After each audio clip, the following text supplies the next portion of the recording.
একাদশ দ্বাদশ শ্রেণীর যে সমস্ত শিক্ষার্থীরা রয়েছে তাদের জন্য আজকে ইংরেজি প্রথম পত্রের মিথস অফ বেঙ্গল শিরোনামে যে লেসনটি রয়েছে তোমাদের, সেই লেসন থেকে আমরা আজকে পড়ব।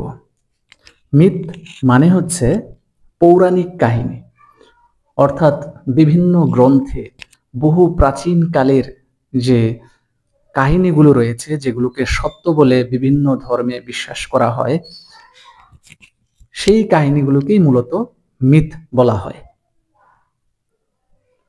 সেই রকমই একটি কাহিনী হচ্ছে বেহুলা এবং লক্ষিন্দরের কাহিনী, যেটি হিন্দু ধর্মীয় বিভিন্ন গ্রন্থ বা শাস্ত্রে রয়েছে।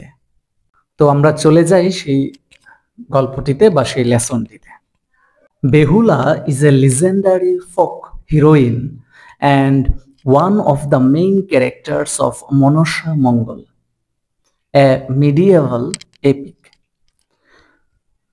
বেহুলা হচ্ছে একটি পৌরাণিক যে লোককথা রয়েছে, সেই লোককথার নায়িকা and one of the main characters এবং প্রধান চরিত্র of Manasa Mangal, medieval epic, একটা মধ্যযুগের যে মহাকাব্য রয়েছে মনসা মঙ্গল নামে, সেই মনসা মঙ্গল মহাকাব্যের প্রধান একটি চরিত্র। She was the daughter of Saiven of উজানিনগর। সে ছিল উজানিনগরের সাইভেনের কন্যা। Lakhindar was the youngest son of চাঁদ সওদাগর of চম্পকনগর। অন্যদিকে চম্পকনগরের যে চাঁদ সওদাগর, তার কনিষ্ঠ পুত্র ছিল Lakhindar. Behula grew up to be a beautiful and intelligent woman and was married to Lakhindar. Behula একজন সুন্দরী এবং বুদ্ধিমতী নারী হিসেবে বেড়ে উঠেছিলেন এবং লক্ষিন্দরের সাথে তার বিয়ে হয়েছিল। চাঁদ সওদাগর, a devotee of Shiva, had boasted that he was cleverer and stronger than Manosha, the snake goddess. তো শিবের ভক্ত চাঁদ সওদাগর had boasted, সে অহংকার করেছিল, তার মধ্যে একটা অহংবোধ ছিল যে সে ছিল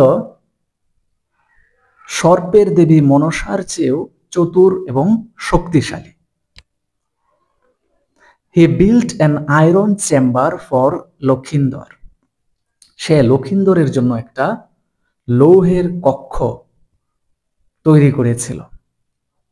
Believing it to be impregnable, এবং বিশ্বাস করেছিল বা ভেবেছিল, এমনভাবে ঘরটি তৈরি করিয়েছিল যেটা ছিল ইমপ্রেগনেবল, অর্থাৎ দুর্ভেদ্য, যেখানে প্রবেশ করা যায় না।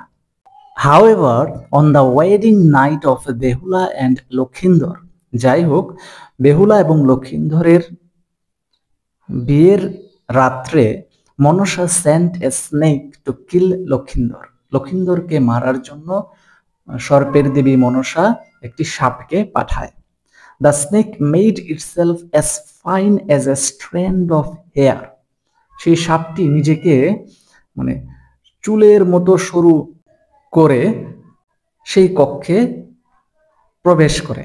And entering the chamber through a minute hole, এবং চুলের মতো সরু করার পরে একটা খুবই সূক্ষ্ম একটা ছিদ্র দিয়ে সেই কক্ষে প্রবেশ করে এবং বিট লক্ষিন্দর, এবং লক্ষিন্দরকে দংশন করে।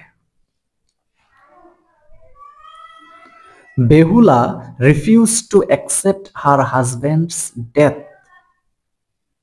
She placed her husband's corpse on a banana raft. Behula কি করেছিল, তার স্বামীর যে মৃত্যু সেটাকে সে স্বীকার করেনি, সে মানতে চায়নি। She placed her husband's corpse, এবং সে কি করেছিল, তার হাজবেন্ডের অর্থাৎ তার স্বামীর যে মৃতদেহ, কর্পস মানে হচ্ছে মৃতদেহ, সেটাকে একটা ব্যানানা রেফট মানে হচ্ছে কলা গাছের ভেলা, অর্থাৎ কয়েকটি কলা গাছ কেটে একসাথে করে এমন ভাবে বানানো হয় যেটা পানিতে ভেসে থাকতে পারে। সেই রকমের একটি ভেলাতে তার স্বামীর মৃতদেহটি রাখে and set out on a hazardous journey towards the abode of the gods। এবং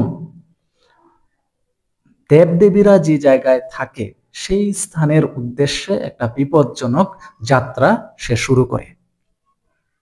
Despite all the dangers and temptations she encountered, এবং যাত্রাপথে সকল বিপদ এবং যে সমস্ত প্রলোভনের শিকার সে হয়, সেই সমস্ত বিপদ এবং প্রলোভন সত্ত্বেও বেহুলা কন্টিনিউড হার জার্নি। বেহুলা তার যে যাত্রা সেটা সম্পন্ন করেছিল and finally succeeded in reaching the abode of the gods। এবং শেষ পর্যন্ত সেই দেবদেবীদের আবাসস্থলে সে যেতে সক্ষম হয়েছিল। She pleaded for her husband's life। সে তার স্বামীর প্রাণের জন্য অনুনয় বিনয় করেছিল and promised মনসা that চাঁদ সওদাগর would worship her। এবং মনসা দেবীকে সে কথা দিয়ে এসেছিল যে চাঁদ সওদাগর তার পূজা করবে। ওয়ার্শিপ মানে পূজা।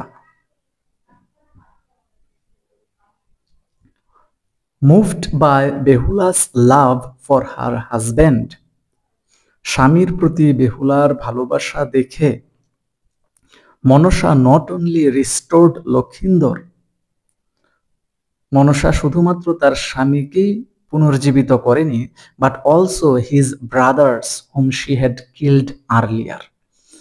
এমনকি তার যে ভাইয়েরা ছিল যাদেরকে মনসা দেবী আগেই মেরে ফেলেছিল, সেই ভাইদেরকেও পুনর্জীবিত করে তোলেন। Behula returned home with her husband and brothers in law. Behula তার স্বামী এবং তার স্বামীর যে বড় ভাইয়েরা রয়েছে তাদেরকে নিয়ে বাড়িতে ফিরে আসে। And Chand Saudagar finally bowed before the might of Manasa. এবং চাঁদ সওদাগর শেষ পর্যন্ত মনসা দেবীর যে শক্তি তার কাছে মাথা নত করেন। বউ মানে মাথা নত করা। Lakhindar and Behula then returned to their heavenly abode as Aniruddha and উষা। এবং সবশেষে বেহুলা এবং লক্ষিন্দর তাদের যে স্বর্গীয় আবাস সেই আবাসে অনিরুদ্ধ এবং উষা হিসেবে ফিরে যান। তো এই ছিল আমাদের আজকের লেসনটি কেমন লাগলো অবশ্যই কমেন্ট করে জানাতে হবে। যে কোনো সমস্যা হলে সেটাও কমেন্টের মাধ্যমে জানাতে হবে। আর অবশ্যই লাইক, কমেন্ট এবং শেয়ার করে বন্ধুদের কাছে লেসনটিকে ছড়িয়ে দিতে হবে। ধন্যবাদ সবাইকে।